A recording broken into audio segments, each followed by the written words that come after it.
Hello and welcome to the recap for the 28th of July, where I will go through the previous week's big news. I'll only cover the big stuff because, well, it's the best for the recap show. Now, the first piece of news is the Warcraft movie, and it's a little bit of sort of a fluffy bit of news, but I suppose it's worth talking about. So, a teaser for the movie was shown at San Diego Comic-Con. It was pretty much a human who appeared to be in Hellfire, and he eventually got in a fight with an orc, but the fight cut to black before it started.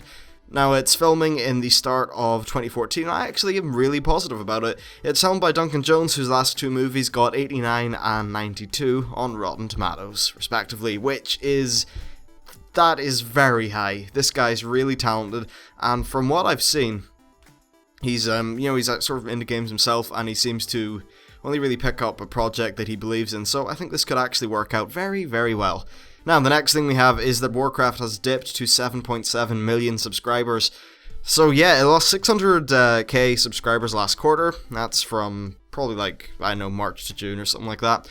So there's really not much to say other than that it was expected, and really it's not that terrible, and people always seem to say in every earnings call, oh, WoW is dead. It's not dead. It's got 7.7 million people, and a lot of these were probably in Asia, where people are gravitating to a very, very strong, healthy, free-to-play market, especially in China, where there's a lot of Chinese-developed games for a Chinese audience that are free-to-play that really work for that market, and WoW doesn't seem to be doing that as much anymore, which I suppose makes sense, and Blizzard need to change it. Now, the other piece of news is with Vivendi. Now, Activision Blizzard is now an independent publisher. They're totally indie, guys. So they bought themselves out with Vivendi for a multi-billion-dollar deal. Basically, their stock went up 18% after the news broke, and they're left with a very nice $3 billion cash in hand. This is really good because as we get into the new console generation, it's got a bit of a destabilizing effect. So it'll be nice for them to have that sort of cash cushion to sit on and be comfortable with.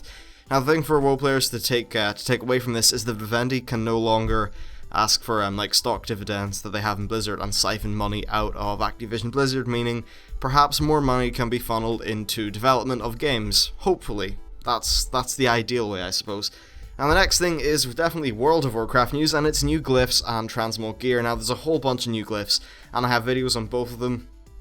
By the time this video will be up, both of the other videos on the Glyphs will be up, so you can have a look at that.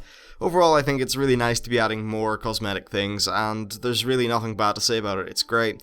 Now, there's also some new Transmog gear. So the 496 Timeless Isles gear, which serves a similar purpose to the latent kor'kron gear of patch 5.3. This stuff, it's 496, it's meant for gearing up your alts, but a few of the sets actually have unique models or unique colors. Now, I have a video on that, and it will be up on the channel tomorrow, I believe. I'm still working on it, so yeah, that's one thing. Now, the next thing is Timeless Isles vanity items, and there's not a massive amount to talk about here, but essentially there are a ton of vanity items that have been added to the isle. These definitely range quite a bit. There's stuff that changes the weather, stuff like teleports you to the island, just basically lots of stuff and lots of fun little things. So if you're the kind of player who likes collecting all these cool items and that sort of thing, then it's definitely for you, and it's a nice addition. The Timeless Isles it's rather interesting because in terms of character benefits that are progression and gear related, really you're only going to appear there for your legendary quest. It's a stage of the quest, you're probably going to appear there for the quest and perhaps killing those world bosses. Maybe after your cloak you'll try and get Ordos down or something, but I think it's good they're adding more things in there. I'd just be worried that the island will end up being a little bit dead once players are sort of done with what they need to do there. If you look at Battlefield Barons, despite being a great system and lasting a good few weeks of being very popular, it's now fallen to the point where there's not a massive amount of people there, which is kind of funny to me because it's a very nice way of getting 200. Is it 200 or 250? I don't know. It's a decent bit of valor anyway. So yeah, there's the Timeless Isle. Now the next thing is the multiple LFR queue. So you'll be able to queue for multiple LFR wings at once in 5.4, and I actually think this is a really fantastic feature.